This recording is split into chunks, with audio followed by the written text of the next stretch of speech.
Hi everyone, in front of me I've got SONY Xperia 5 Mark III, and let me share with you how to change this navigation type with the buttons to the gestures.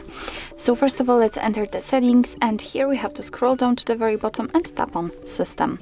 Now let's enter Gestures, and here we have to find the option System Navigation. So let's tap on it.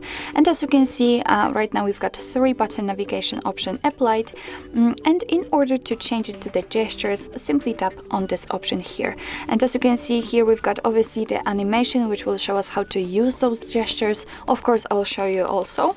We can tap on this settings icon. You can change the sensitivity of the back action, which means that you can change the area which will be responsible for reacting on your touching. So you can make it higher, you can make it lower.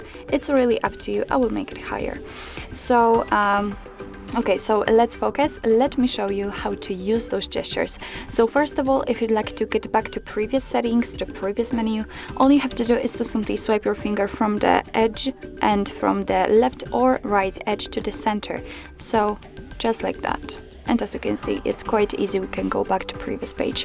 If you'd like to go back to the home screen, all you have to do is to simply swipe your finger up very fastly. And here we've got the home page. And in order to enter the recent, swipe your finger also, but quite gently, and hold it somewhere here in the middle.